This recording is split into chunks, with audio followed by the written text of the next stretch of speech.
El aire olía a hierro, desinfectante y polvo. Cada rincón del hospital de Mosul respiraba cansancio.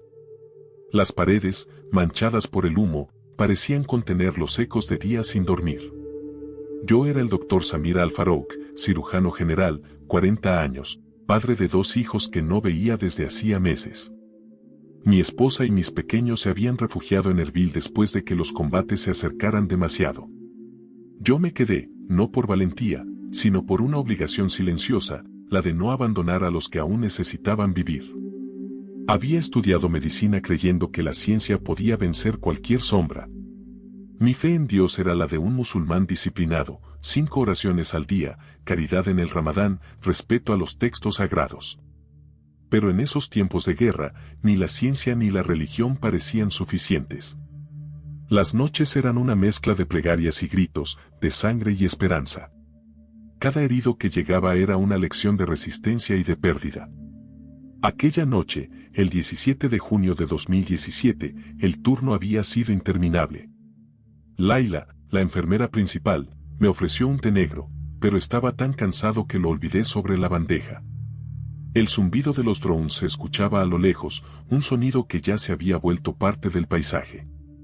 Hassan, el director del hospital, intentaba mantener la calma del personal, aunque todos sabíamos que el frente de batalla se acercaba. A la 1:30 de la madrugada, atendíamos a una mujer embarazada herida por la metralla. Las luces parpadearon. Un olor a polvo y combustible se coló por las rendijas. Los altavoces militares gritaban alertas en árabe. Nadie necesitaba entender las palabras, el peligro era evidente. Aún así, seguí suturando, respirando con dificultad bajo la mascarilla. Mis manos temblaban, no por miedo, sino por agotamiento. Sentía que, si paraba, el miedo me devoraría. Me refugié un instante en la pequeña sala de descanso. El silencio era tan pesado que podía escuchar mi propio corazón. Cerré los ojos y murmuré una oración corta, Ya Haya, dame fuerza para esta noche. Y entonces sucedió. Una voz. No como un sonido externo, sino como una presencia dentro de mí. No temas. Abrí los ojos de golpe. Miré alrededor, nadie. Solo el reloj marcando las 2:47 de la mañana, el zumbido eléctrico del generador, el eco de un pasillo vacío. Estoy perdiendo la razón, pensé. Pero la voz se repitió, esta vez más clara, más cercana, no temas, Samir. Estoy contigo. Mi piel se erizó. Nunca había escuchado algo así. No era el tono de un humano, ni la cadencia de una oración. Era una mezcla de ternura y autoridad que me atravesó como un rayo de calma en medio del pánico.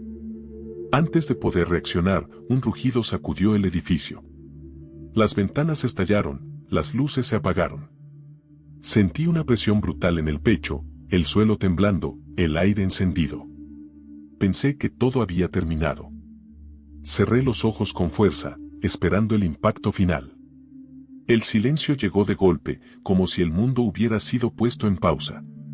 Tosí, me toqué el rostro, estaba vivo. Al abrir los ojos, vi algo imposible, la habitación donde estaba permanecía intacta. Ni una grieta. Ni polvo. Afuera, solo ruinas, humo y fuego. Mi corazón golpeaba dentro del pecho, pero no sentí miedo. Solo aquella frase que seguía resonando dentro de mí, suave como una promesa, no temas. No lo sabía aún, pero esa noche no solo había sobrevivido a una explosión, había despertado a una nueva vida. Nací en una casa pequeña de adobe, al norte de Mosul, en un barrio donde los amaneceres olían a pan recién horneado y a tierra húmeda. Mi padre era maestro del Corán, un hombre de voz grave y mirada profunda. Cada mañana, antes de salir al colegio, me hacía repetir las suras más cortas. Samir, me decía, el hombre que conoce las palabras de Dios nunca caminará solo. Yo creía en eso con la inocencia de un niño que aún no ha visto la guerra. Mi madre, Sara, era enfermera. De ella aprendí la paciencia, la ternura y el valor de cuidar incluso cuando el dolor se vuelve insoportable. Recuerdo que, de pequeño, la acompañaba a los puestos de salud rurales. Allí veía niños descalzos, ancianos con heridas infectadas, mujeres que daban a luz bajo el sonido de los rezos. Fue en esos viajes donde nació en mí el deseo de ser médico. No para ganar prestigio, sino para devolver un poco de dignidad a los que sufrían en silencio. Crecí en tiempos donde el ruido de las bombas era lejano, casi un rumor de otras ciudades. En mi adolescencia, Mosul todavía conservaba una belleza discreta, los mercados con frutas coloridas, las oraciones al atardecer, los ríos reflejando un sol cansado. Pero la paz nunca dura demasiado en esta tierra. Las tensiones políticas comenzaron a romper el tejido de nuestra comunidad. Algunos se fueron, otros se quedaron aferrados a la rutina, como si la normalidad pudiera resistir al caos. Estudié medicina en Bagdad. Fueron años intensos, entre libros y guardias nocturnas. Mi mente científica empezó a dominar mis creencias. A veces, cuando mi padre hablaba de milagros, yo sonreía con respeto, pero en mi interior los clasificaba como metáforas. El milagro es entender el cuerpo humano, solía decir. No imaginaba que un día esa frase volvería a mí como un eco irónico. En la universidad conocí a Nadia, una estudiante de enfermería de mirada luminosa y fe profunda. Ella me enseñó a rezar con el corazón, no solo con los labios. Nos casamos poco después de graduarnos, y juntos soñamos con un futuro sencillo, una casa modesta, hijos sanos y un hospital donde ambos pudiéramos servir. Por un tiempo, ese sueño se cumplió. Nacieron nuestros 2 hijos, Omar y Salma. Mi vida era estable, predecible, casi perfecta. Hasta que la guerra lo rompió todo. Recuerdo el primer día del bombardeo. El sonido era tan fuerte que pensé que el cielo se partía. Corrí a casa y encontré a mis hijos escondidos bajo la mesa. Nadie me miró con miedo, pero con la determinación de una mujer que ya había elegido resistir. Ve al hospital, me dijo. Ellos te necesitan más que nosotros. Aquella frase se me clavó en el alma. Quise negarme, abrazarlos, huir con ellos, pero no pude. Era médico. Y ser médico, en tiempos de guerra, significa aprender a amar al prójimo más que a uno mismo. Poco después, envié a mi familia a Erbil. Cada llamada telefónica era un hilo que me mantenía cuerdo. Les prometí que nos reuniríamos pronto. Nunca imaginé que los caminos del destino me llevarían por senderos tan oscuros, ni que la voz que escucharía una noche entre escombros cambiaría para siempre mi comprensión del bien, del mal y del Dios que creía conocer. A veces cierro los ojos y vuelvo a ese niño que repetía las suras con su padre. Me pregunto si él habría entendido que la fe no siempre se encuentra en los libros, sino en los silencios entre las explosiones, en la voz que te dice no temas cuando todo lo demás desaparece. Cuando la guerra se instaló definitivamente en Mosul, la ciudad se transformó en un cuerpo herido. Los edificios parecían huesos fracturados, y las calles, venas abiertas. Sin embargo, el hospital seguía en pie, y eso era suficiente para mí. Me convertí en cirujano, sí, pero también en mecánico, electricista y psicólogo improvisado. A veces, el dolor de los pacientes era tan grande que ningún anestésico podía calmarlo. Aprendí a escuchar más que a hablar. Con el paso de los meses, el sonido de las explosiones dejó de sobresaltarme. Se volvió parte de la rutina.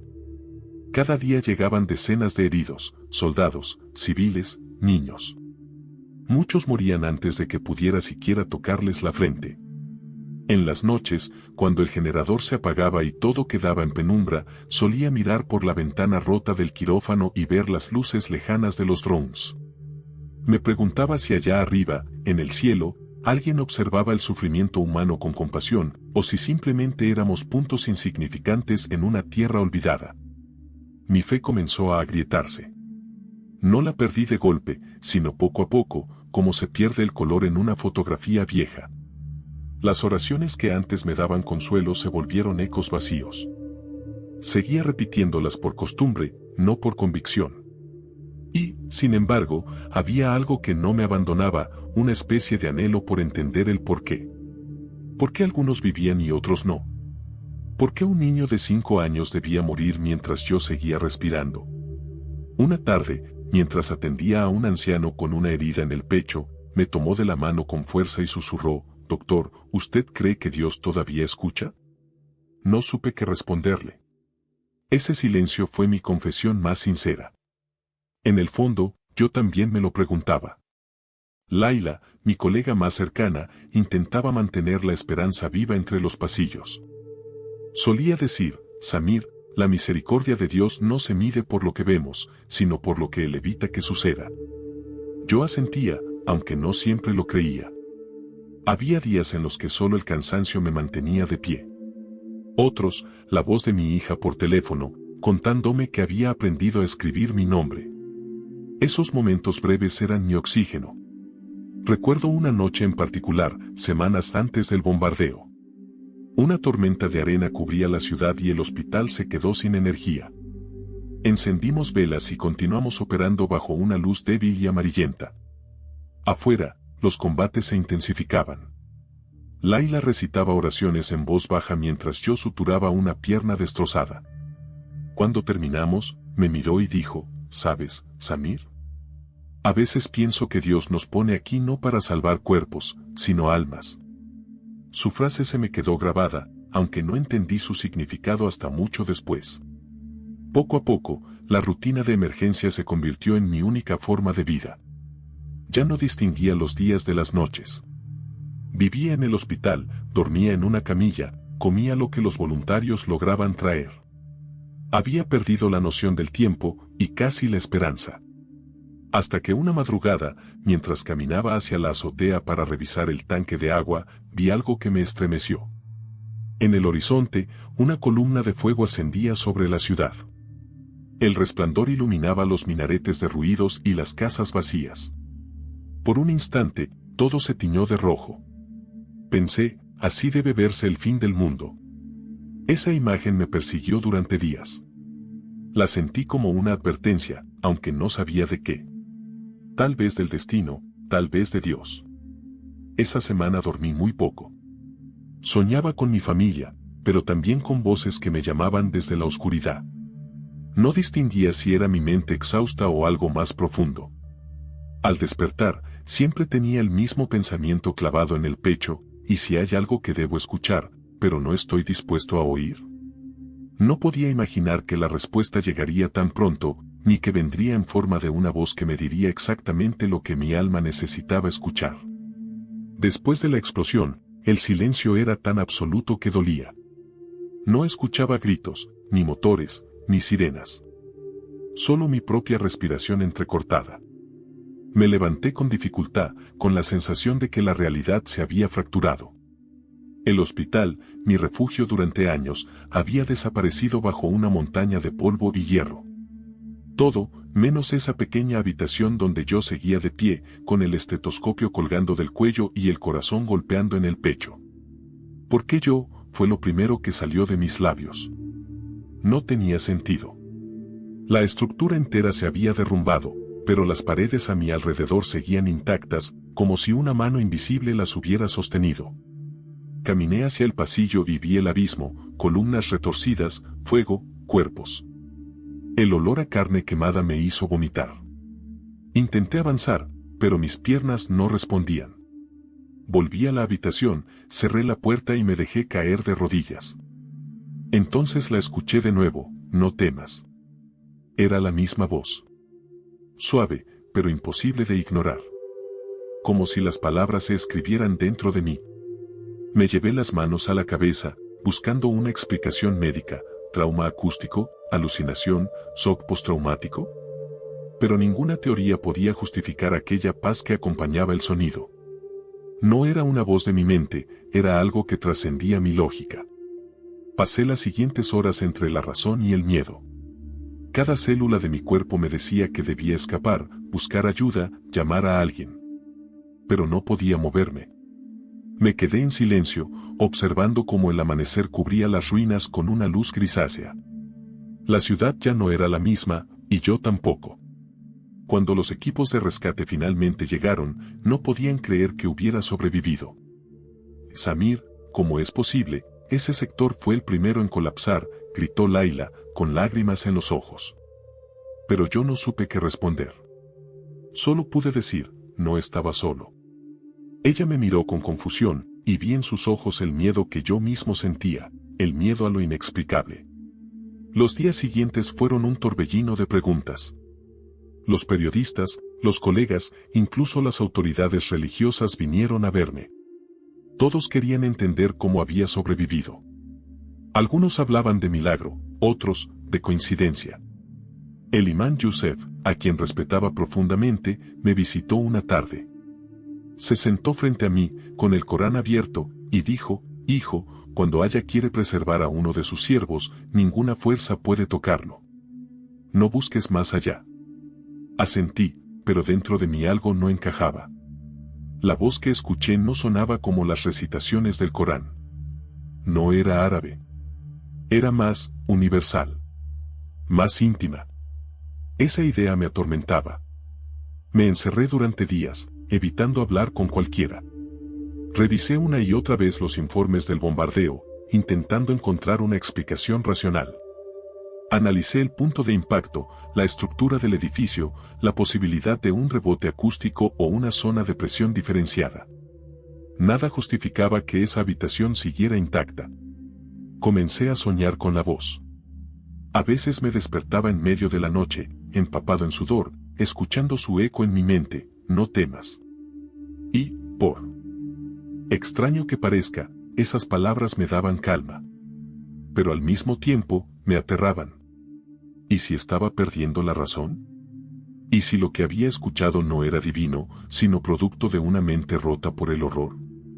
El conflicto en mi interior crecía como una grieta en el vidrio. Por un lado, mi educación islámica me decía que solo Allah habla a los profetas y que dudar de eso era blasfemia. Por otro, la experiencia que viví era tan real que negarla habría sido mentirle a mi propia alma. Esa tensión me acompañaba todo el tiempo, en las oraciones, en el quirófano improvisado donde ahora atendía a los sobrevivientes, incluso al cerrar los ojos. Me encontraba dividido entre dos mundos, el de la razón y el de la revelación, el del conocimiento y el de la fe. Y en medio de esa lucha silenciosa, una pregunta empezó a formarse dentro de mí: ¿y si la voz que me habló no era solo para salvar mi cuerpo, sino para despertar mi espíritu? En los días que siguieron, mi mente se convirtió en un campo de batalla. No era una guerra de balas, sino de pensamientos.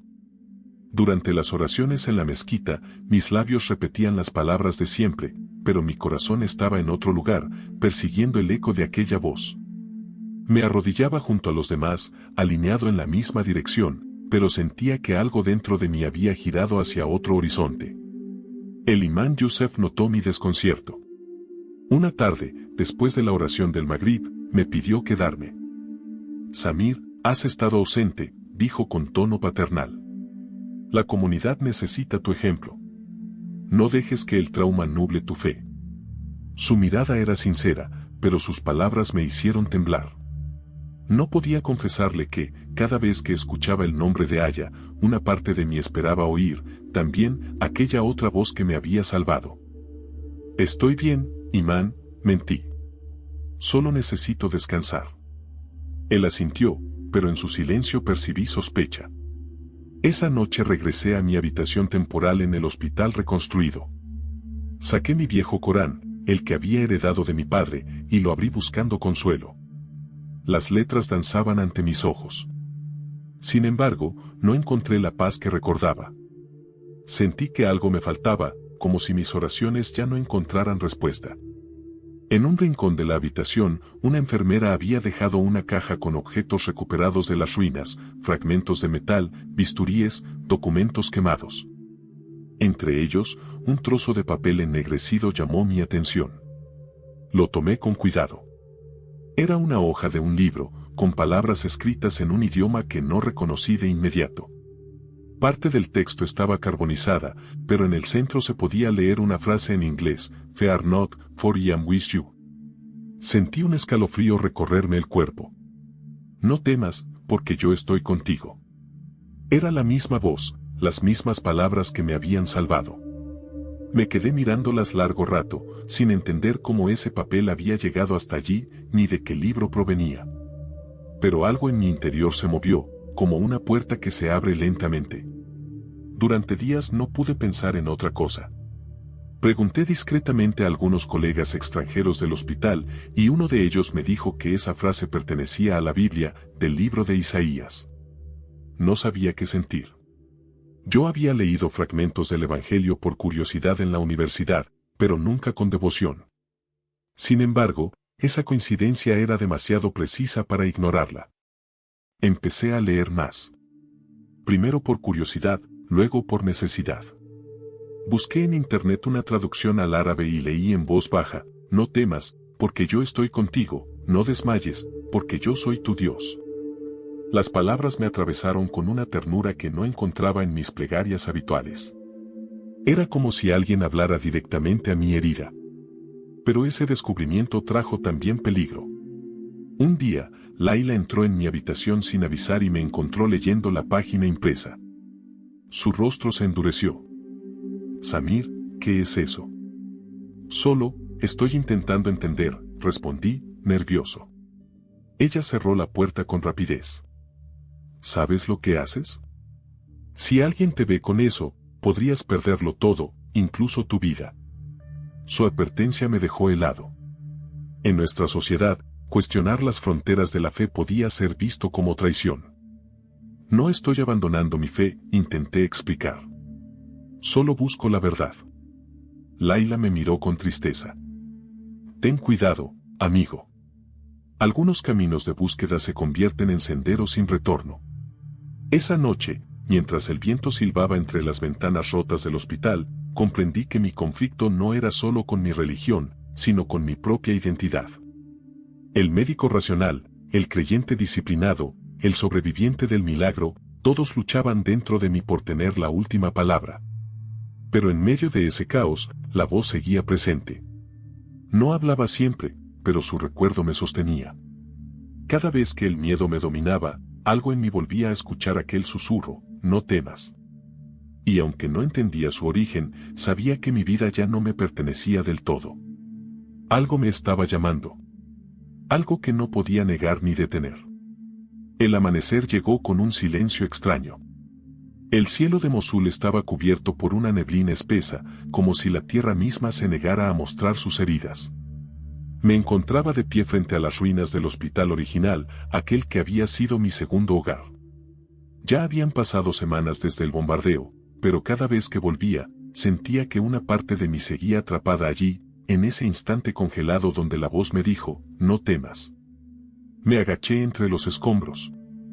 Aún se podían ver trozos de camillas, jeringas retorcidas, pedazos de muros quemados. Todo olía a polvo y memoria. En el suelo, entre el cemento agrietado, encontré algo brillante, un fragmento de vidrio con una cruz grabada. No era del hospital, eso lo sabía. Ninguna decoración como esa existía allí. La tomé entre los dedos, y por alguna razón, mi pecho se llenó de una calma parecida a la que sentí aquella noche. Escuché pasos detrás de mí. Era Laila, envuelta en su manto gris. Samir, ¿por qué vuelves siempre aquí?, me preguntó con voz suave, aunque en su tono se notaba el cansancio. No lo sé, respondí, sin mirarla. Tal vez porque aún no entiendo por qué sigo vivo. Laila suspiró y se agachó a mi lado. A veces no hay respuestas. Solo propósitos que no vemos todavía. Su frase quedó suspendida entre nosotros. Quise creerle, pero algo en mi interior me decía que mi supervivencia no era una casualidad, que esa voz, ese mensaje, tenía un destino más grande que simplemente seguir respirando. Días después, un grupo de voluntarios extranjeros llegó al nuevo hospital improvisado. Entre ellos había una mujer alta, de cabello rubio y acento europeo. Se llamaba Elena y pertenecía a una organización médica cristiana. Desde el primer momento, su serenidad me desconcertó. No hablaba de religión, pero su mirada transmitía una paz que yo envidiaba. Una noche, mientras revisábamos los suministros, notó el fragmento de vidrio que yo llevaba siempre en el bolsillo. Eso parece una cruz, dijo en inglés, sonriendo con suavidad. Asentí. La encontré entre los restos del hospital destruido. No sé por qué la guardo. Elena me miró con curiosidad. Quizás porque te recuerda que no todo se pierde entre las ruinas. No respondí. Ella tomó su mochila y sacó un pequeño libro desgastado. Era una Biblia. La colocó sobre la mesa, con respeto. Este libro ha viajado conmigo por muchas guerras, dijo. Cuando no tenía fuerzas para seguir, abría cualquier página y encontraba algo que me sostenía. Me quedé observando el libro como si ardiera. No era miedo, era algo más profundo, una mezcla de atracción y resistencia. ¿Puedo verla?, pregunté finalmente. Elena sonrió y asintió. La abrí al azar, y mis ojos se detuvieron en un versículo subrayado con tinta azul: cuando pases por el fuego, no te quemarás, ni la llama arderá en ti. Mi cuerpo se estremeció. Esa frase era el espejo de mi historia. Pasé por el fuego, pero no me quemé. Cerré el libro, incapaz de hablar. Elena pareció entender. Samir, no tienes que creer ahora. Pero si sobreviviste a eso, quizás alguien te está invitando a algo más. Esa noche no dormí. Me quedé mirando la cruz de vidrio, sintiendo el peso invisible de una verdad que no podía seguir negando. La voz seguía viva en mi mente, pero ahora tenía un eco nuevo, una resonancia que se unía a las palabras de ese libro. Por primera vez en mi vida, me atreví a orar sin fórmulas. No repetí los versos que conocía de memoria. Solo cerré los ojos y dije: Dios, si fuiste tú quien me habló, enséñame quién eres realmente. Y en ese instante, una paz indescriptible descendió sobre mí. No había fuego, ni sonido, ni luz. Solo una certeza que no necesitaba explicación. Algo acababa de comenzar. Pasaron algunos días después de aquella noche en que hice mi primera oración libre, sin reglas, sin miedo. Sin embargo, cuanto más buscaba silencio, más voces externas trataban de alcanzarme. El hospital de campaña se llenaba cada vez más de heridos.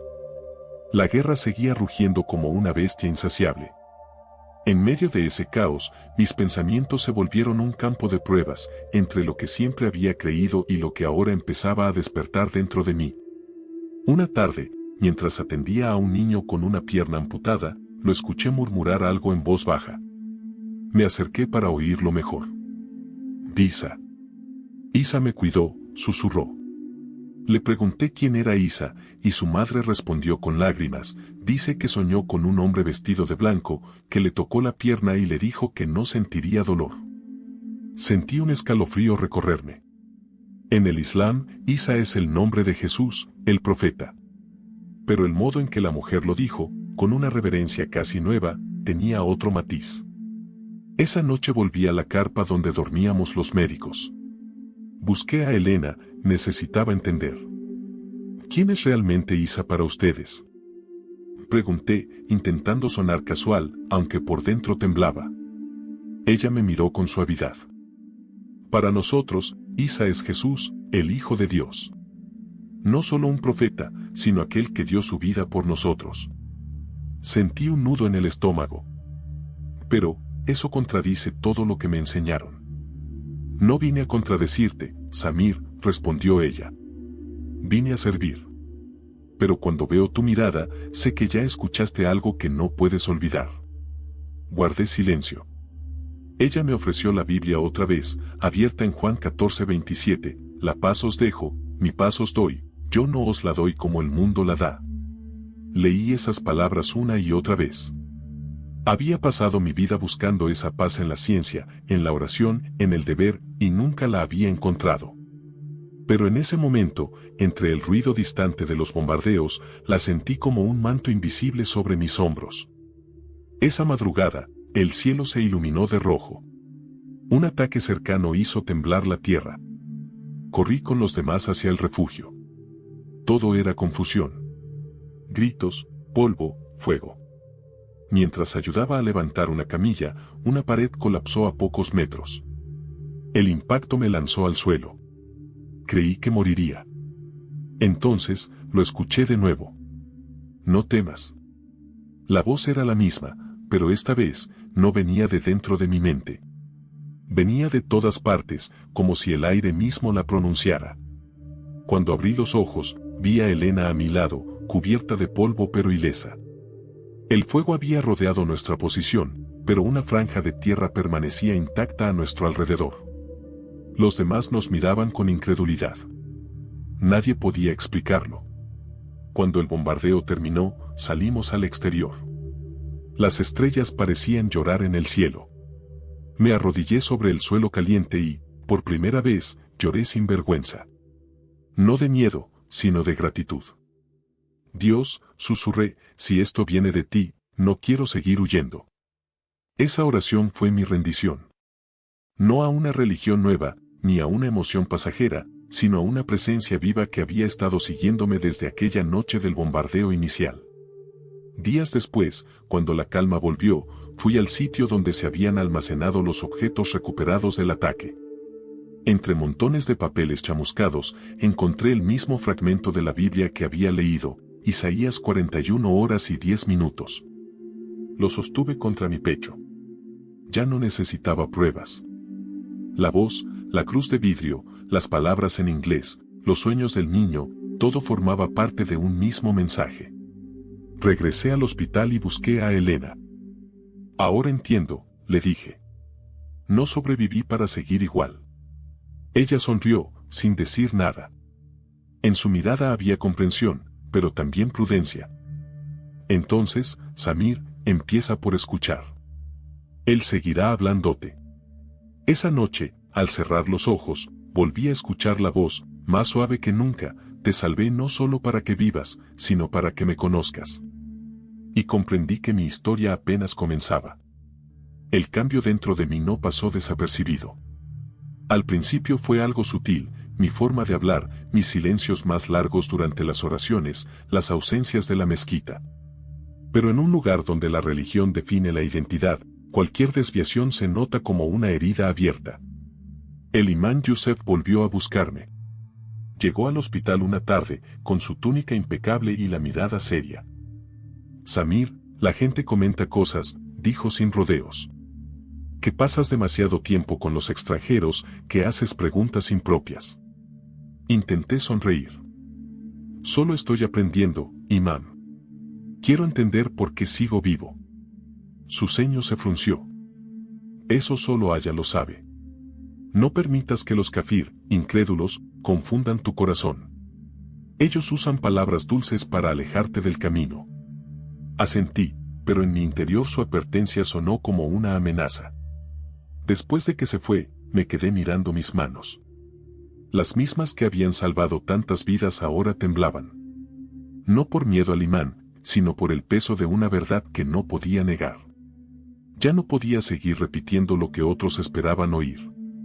Esa noche, Elena me entregó un pequeño paquete envuelto en tela. No lo abras aquí, me dijo. Hazlo cuando estés solo. Cuando regresé a mi cuarto, lo abrí con cuidado. Dentro había una Biblia pequeña, en árabe. En la primera página, una nota escrita a mano, para Samir, que escuchó la voz del que da vida. La sostuve con reverencia, como si sostuviera fuego. Esa noche leí en secreto durante horas, escondido bajo la luz tenue de una linterna. Cada palabra era como agua cayendo sobre mi alma reseca. Los días siguientes fueron una mezcla de esperanza y paranoia. Empecé a tener la sensación de que alguien me observaba. Algunos colegas evitaban mi mirada, y una enfermera me dijo en voz baja, el imán pregunta por ti en cada oración. Dice que has sido engañado por los misioneros. Mi corazón se aceleró. No había hecho nada abiertamente, pero en un país en guerra, los rumores bastan para condenarte. Laila fue la primera en confrontarme directamente. Samir, ¿qué estás haciendo? Me preguntó una noche mientras desinfectábamos el quirófano. Nada malo. Estoy buscando la verdad. Ella golpeó la mesa con fuerza. ¿Verdad? La verdad está en el Corán. No necesitas buscar más. Laila, escuché su voz. La misma que me salvó, la misma que me dice que no tema. No puedo fingir que no pasó. Sus ojos se llenaron de lágrimas. Te van a matar si sigues hablando así. Aquella conversación me dejó con el corazón en ruinas. Pero incluso con miedo, no podía volver atrás. Sentía que Dios me había sacado de entre los escombros por un propósito, y no quería desperdiciarlo escondiéndome detrás de un silencio cómodo. Una semana después, un grupo de soldados locales irrumpió en el hospital. Buscaban materiales subversivos. Revisaron las mochilas de los extranjeros y las habitaciones del personal. Cuando entraron en la mía, el aire se detuvo. La Biblia estaba escondida bajo la almohada. Mientras el oficial inspeccionaba mi escritorio, recé en silencio: no temas. Por un momento, su mano se acercó al lugar exacto donde la había escondido. Pero justo entonces, una explosión lejana sacudió el edificio y los hombres salieron corriendo. Cuando el ruido cesó, aún estaba allí, con la respiración entrecortada. Me arrodillé y agradecí con lágrimas. Sentí que Dios, una vez más, me había protegido. Pero sabía que no sería para siempre. Elena fue retirada del país poco después, por seguridad. Antes de irse, me tomó las manos y susurró: no temas, Samir. Lo que comenzó en fuego, Él lo completará en luz. Cuando la vi marcharse, comprendí que mi camino hacia la fe ya no sería acompañado, sino probado. La persecución no era una posibilidad. Era inevitable. Los días siguientes a la partida de Elena fueron un desierto emocional. El hospital seguía funcionando, pero el ambiente se volvió más tenso, más oscuro. Había rumores de infiltrados, de médicos traidores que llevaban ideas extranjeras. Cada mirada se sentía como una sospecha. Yo, que antes era admirado por mi entrega, ahora era observado como un extraño. A veces escuchaba mi nombre en susurros cuando pasaba por los pasillos. El doctor que lee libros prohibidos. El que se ha alejado de la fe. Las palabras se extendían como fuego entre la paja. Una tarde, mientras revisaba a un paciente, 2 hombres armados me esperaban afuera. Vestían de civil, pero su autoridad era evidente. Doctor Samir Al-Farouk, dijo uno de ellos, necesitamos hacerle unas preguntas. El corazón me dio un vuelco. Intenté mantener la calma. Claro. ¿Sobre qué asunto? Algunos informes mencionan actividades sospechosas. Queremos revisar su habitación. Los acompañé sin protestar. Por dentro, oraba sin cesar: Señor, ayúdame. Cuando entramos, su mirada se dirigió directamente a la cama. Mi respiración se cortó. Había escondido la Biblia dentro de una caja metálica bajo el colchón, pero una de las esquinas sobresalía. Uno de los hombres se inclinó para levantar la manta, y en ese instante, la luz se apagó en todo el edificio. Un apagón repentino. Oscuridad total. Los hombres maldijeron, encendieron linternas y recibieron un mensaje por radio. Había una emergencia en la entrada principal, heridos graves. Lo dejaremos para después, dijo el más alto. Y salieron corriendo. Me quedé inmóvil, con el corazón desbordado. Saqué la Biblia, la abracé contra el pecho y susurré: gracias. Una vez más, me guardaste. Esa noche comprendí que cada rescate llevaba una invitación, no era solo sobrevivir, era confiar. Pero también entendí que mi tiempo en Mosul se estaba acabando. Un par de días después, Laila entró en mi habitación llorando. Samir, tienes que irte. Han interrogado a 2 enfermeros, están diciendo que tú hablas de Jesús. ¿Quién dijo eso? No importa. Tienes que salir antes del amanecer. Empaqué lo poco que tenía, una muda de ropa, la Biblia, la cruz de vidrio y una carta sin enviar para mi esposa. El hospital, que alguna vez fue mi refugio, se había convertido en una trampa. Mientras caminaba hacia el norte, escuché de nuevo los altavoces militares. La voz metálica anunciaba toques de queda, advertencias, miedo. Las calles estaban vacías. Me escondí en una casa abandonada, cubriéndome con una manta vieja. Esa noche no dormí. Leí en voz baja las palabras que ya conocía de memoria: no temas, porque yo estoy contigo. Lloré como un niño. No por miedo, sino por una mezcla de pérdida y esperanza. Sabía que si me descubrían, podía morir. Pero, de algún modo, la muerte ya no tenía el mismo poder.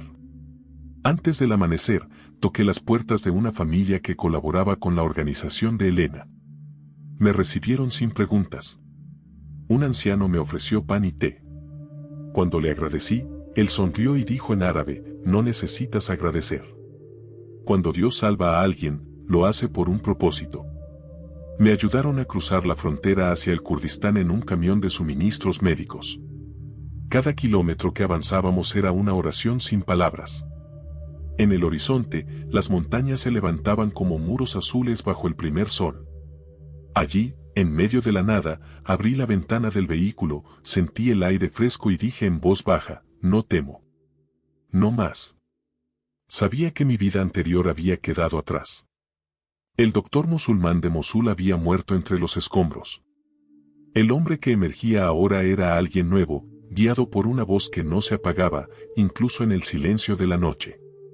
No tenía un destino claro, pero por primera vez, no lo necesitaba. Sabía a quién seguir. El amanecer sobre el Kurdistán tenía un color distinto al de Mosul. Era un tono dorado, cálido, casi misericordioso.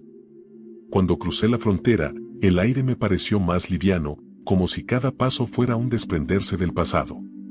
Detrás quedaban las ruinas, el miedo, los susurros. Delante, una tierra desconocida, y una libertad que todavía no comprendía. Me refugié en un pequeño campamento médico gestionado por voluntarios internacionales. Allí conocí a Michael, un enfermero libanés que había trabajado con Elena antes de que ella fuera evacuada. Era un hombre de sonrisa franca, ojos cansados y un modo de hablar que inspiraba confianza. Cuando le conté parte de mi historia, solo lo esencial, sin mencionar la voz, me escuchó en silencio. Después, dijo algo que nunca olvidaré: Dios no te salvó del fuego para que te escondas de la luz. Sus palabras me golpearon el alma. Durante tanto tiempo había sobrevivido, pero nunca había vivido verdaderamente. En Mosul, mi propósito era salvar cuerpos. Ahora, empezaba a entender que tal vez estaba llamado a sanar almas, comenzando por la mía. Pasaban los días y me uní al equipo médico del campamento. Atendíamos a refugiados que huían de la guerra, mujeres, niños, ancianos. Muchos habían perdido todo. Y, sin embargo, en sus rostros encontraba algo que me conmovía profundamente: fe. Fe sin templos, sin ritos, sin certezas, solo esperanza pura. Una tarde, mientras vendaba la pierna de un niño, me contó que soñaba con volver a jugar al fútbol cuando Isa reconstruya todo. Esa frase me derritió.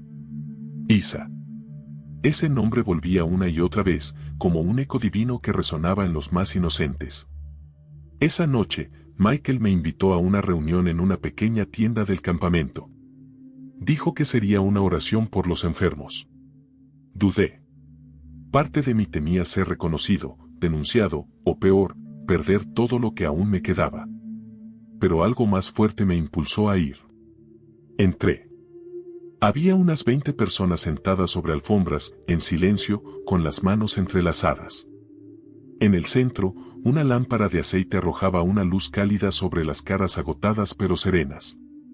Alguien comenzó a cantar una melodía suave en árabe: Salam, Salam al-Alb, paz, paz al corazón. Las voces se unieron, llenando la tienda con una dulzura que me desarmó. Michael abrió una Biblia y leyó en voz alta: el que habita al abrigo del Altísimo morará bajo la sombra del Omnipotente. Me invadió un temblor. Esa frase era más que poesía, era mi historia. Yo había estado literalmente bajo la sombra del Altísimo aquella noche en Mosul. Las bombas no me alcanzaron porque alguien, me cubrió con su sombra. De pronto, no pude contenerme. Las lágrimas brotaron sin aviso. Me arrodillé sobre la alfombra, sin importar las miradas, y susurré con la voz quebrada: ya no quiero huir. Quiero conocer a aquel que me salvó. Michael se acercó, puso su mano sobre mi hombro y oró en voz baja. No entendí todas sus palabras, pero cada una caía dentro de mí como lluvia sobre tierra seca. Cuando terminó, me dijo: Samir, lo que te salvó aquella noche fue más que una voz.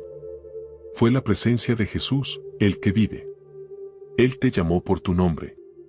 En ese instante, todo dentro de mí se derrumbó y se reconstruyó al mismo tiempo. Sentí un calor suave que recorría mi pecho, una luz interna que no venía de fuera. Cerré los ojos y lo supe, sin necesidad de razonarlo. La voz que me dijo no temas tenía nombre. Y ese nombre era Jesús. El silencio que siguió fue sagrado. Ya no había miedo, ni confusión, ni lucha entre razón y fe. Solo una certeza luminosa: yo había sido encontrado. Esa noche no dormí. Me quedé despierto observando el resplandor tenue de la lámpara que colgaba del techo de la carpa. El aire estaba quieto, y cada respiración me recordaba que algo profundo había cambiado dentro de mí. No era solo emoción o alivio, era una transformación completa, invisible pero real. Por primera vez en años, el miedo no tenía dominio sobre mí. Al amanecer, salí del campamento y caminé hacia una colina cercana. Desde allí se veía el valle entero, cubierto de tiendas y caminos de polvo. El viento soplaba con una suavidad que parecía susurrar oraciones antiguas. Me arrodillé sobre la tierra y cerré los ojos. No necesitaba palabras elaboradas. Solo dije: Jesús, si fuiste tú quien me habló, mi vida es tuya ahora.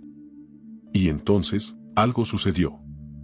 No hubo relámpagos, ni voces desde el cielo, ni visiones.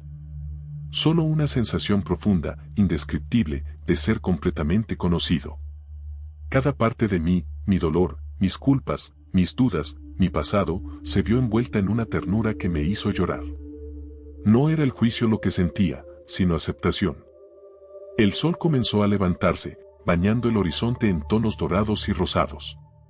La luz tocó mi rostro, y tuve la impresión de que Dios mismo me estaba mirando. En ese instante supe que nunca más volvería a ser el mismo hombre.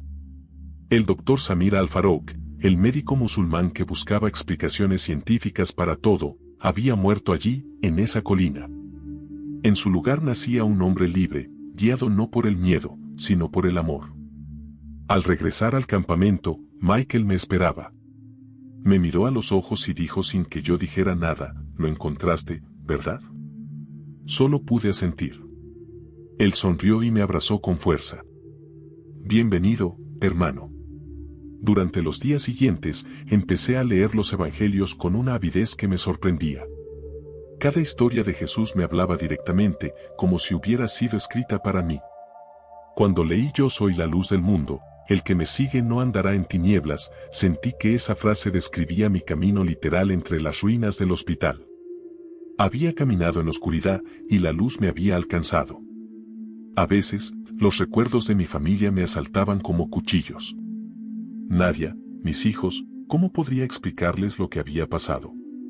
Sabía que en mi país, confesar abiertamente mi fe en Jesús podía costarme la vida. Pero también sabía que callar sería traicionar la verdad que me había salvado. Una tarde, mientras ayudaba a distribuir alimentos, un pensamiento atravesó mi mente con claridad: «No fuiste salvado para esconderte». Esa frase se convirtió en mi nueva misión. Comencé a compartir discretamente mi testimonio con algunos refugiados, sobre todo con aquellos que habían perdido la esperanza. No hablaba de religión, sino de encuentro. Les decía: «Yo escuché una voz en medio del fuego. Me dijo que no temiera, y aquí estoy». Muchos lloraban. Otros me miraban en silencio. Pero todos escuchaban. No porque mis palabras fueran especiales, sino porque la paz en mi rostro hablaba más que cualquier argumento. Una noche, mientras oraba en soledad, recordé la habitación intacta del hospital. Aquellas paredes sin grietas eran una metáfora perfecta. Mi cuerpo había sido preservado, pero mi corazón aún necesitaba reconstruirse. Y ahora, el arquitecto invisible lo estaba haciendo, piedra por piedra.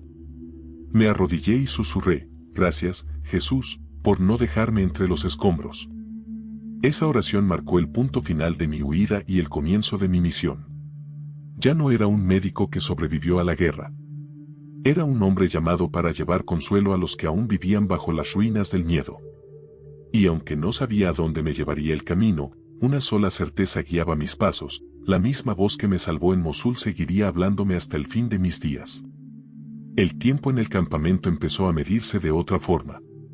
Ya no por turnos médicos ni por sirenas de emergencia, sino por momentos de silencio, oración y servicio. Cada día se sentía como un regalo, una oportunidad para tocar vidas que, como la mía, habían sido rescatadas del fuego. La transformación no fue inmediata ni sencilla.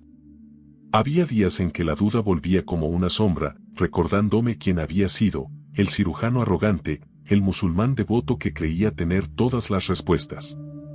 Pero entonces, bastaba con recordar la voz, esa frase que había atravesado el caos, para recuperar la calma. No temas. Comencé a atender a los refugiados con un amor diferente. Antes, mis manos solo buscaban curar cuerpos, ahora, buscaban también sanar corazones. Escuchaba a cada paciente como si fuera una historia sagrada.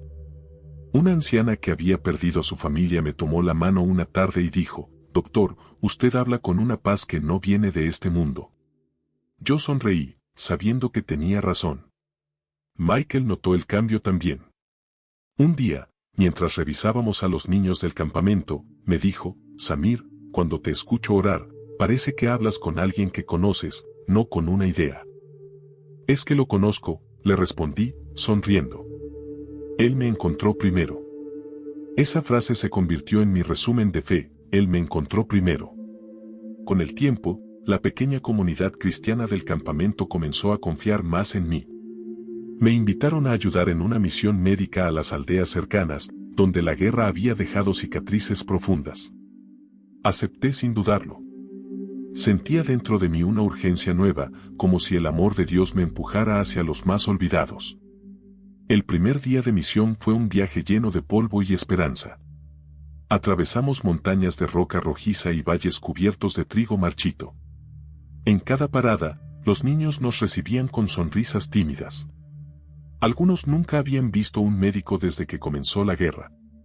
Mientras curaba heridas y repartía medicamentos, recordé las palabras de Jesús que había leído la noche anterior, «Lo que hicisteis con uno de estos mis hermanos más pequeños, a mí lo hicisteis». Cada vez que limpiaba una herida o calmaba un llanto, sentía que esas palabras se volvían carne.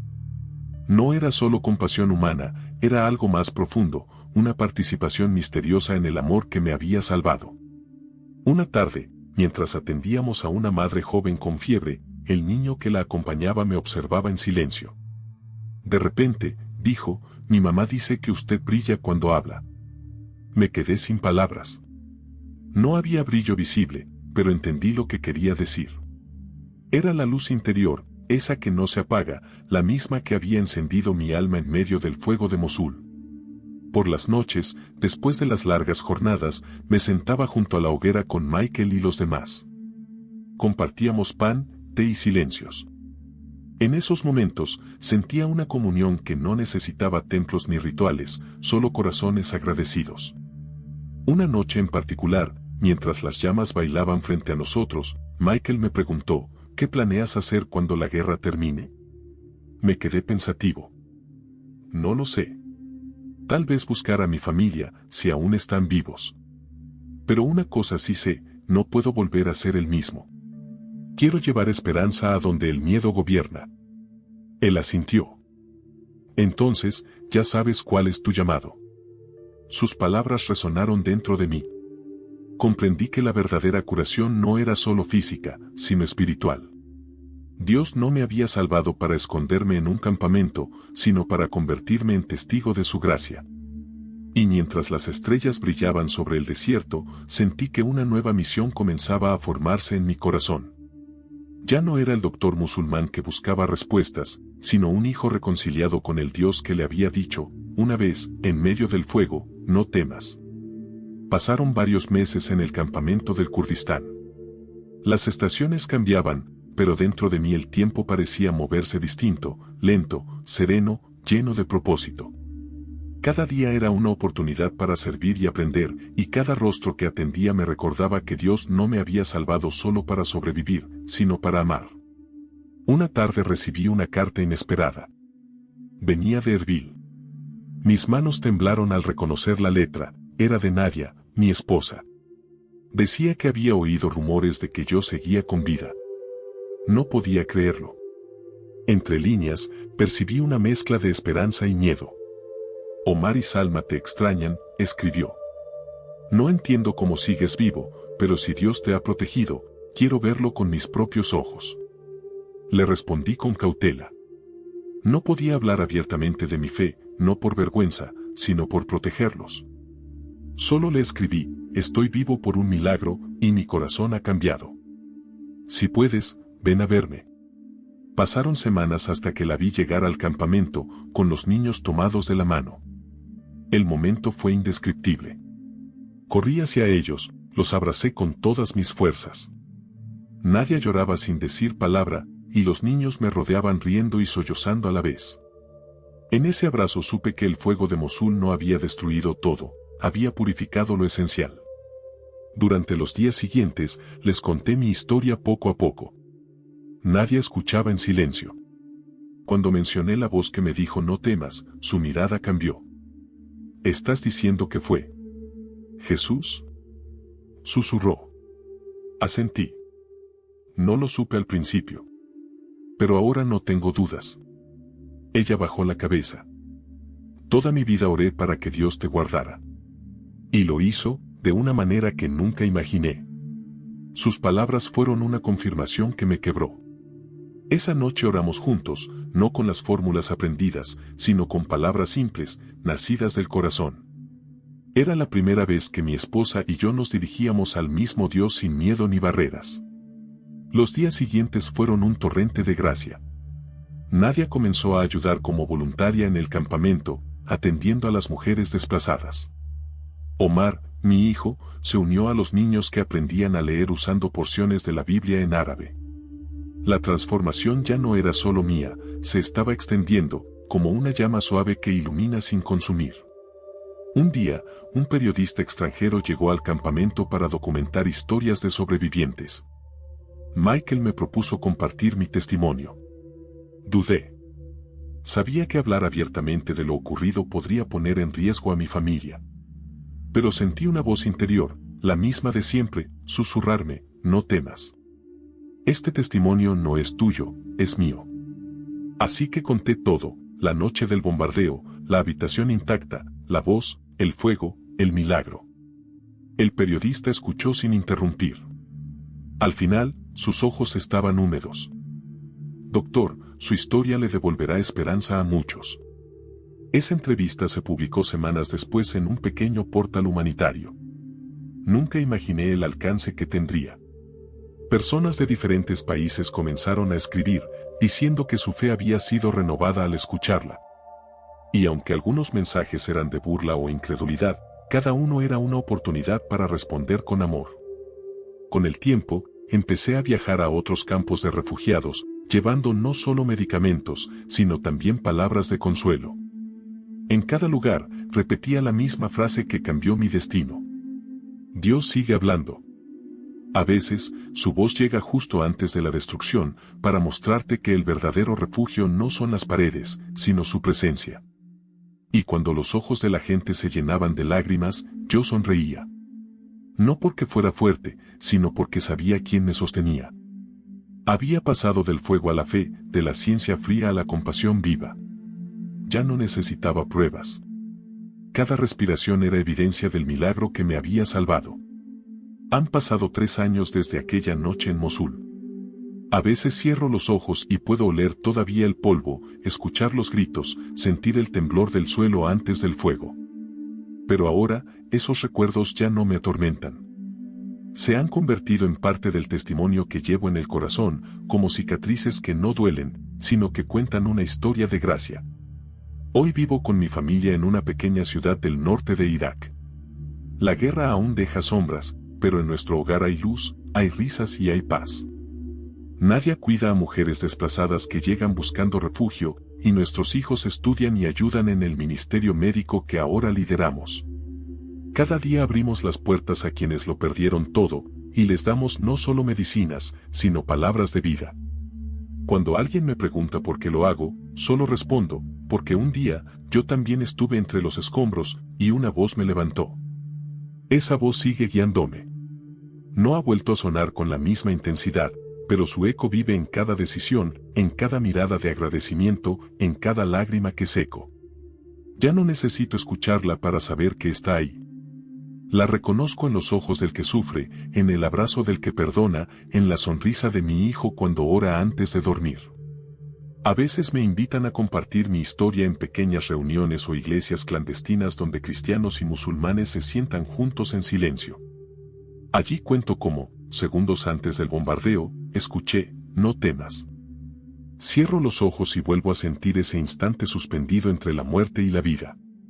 Y les digo, Dios no me salvó por ser mejor que los que murieron, sino para recordarnos que su amor no conoce fronteras. Él puede hablar incluso en medio del fuego. Recuerdo un encuentro reciente con un joven médico que había perdido su fe después de ver tanto sufrimiento. Me miró con desesperación y me dijo, ¿dónde está Dios en la guerra? Lo abracé y le respondí, ahí mismo, donde tú crees que no está. En el polvo, entre los heridos, en el llanto del que ya no puede más. Ahí, él susurra, no temas. Porque eso fue lo que entendí al sobrevivir. El milagro no fue solo salir vivo de las ruinas, sino descubrir que Dios no es una idea distante ni una doctrina, sino una presencia real que entra en el dolor para transformarlo desde dentro. En mi consultorio improvisado tengo colgado un trozo del muro del hospital original, ennegrecido por el fuego. Lo conservo como símbolo. Cada vez que lo veo, recuerdo que no importa cuán destruida parezca nuestra vida, si Dios está presente, siempre habrá una habitación intacta dentro de nosotros, un lugar que las bombas no pueden tocar. También guardo la Biblia que Elena me regaló. Sus páginas están gastadas y algunas aún huelen a humo. Pero para mí, ese olor no es de destrucción, sino de resurrección.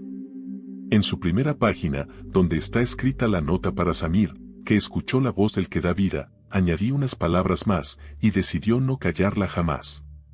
Hoy mi misión no es solo sanar heridas físicas. Es llevar esperanza donde el miedo ha hecho su nido. Cada vez que alguien me dice, doctor, no puedo más. Les respondo lo mismo que escuché aquella noche, no temas. Él está contigo.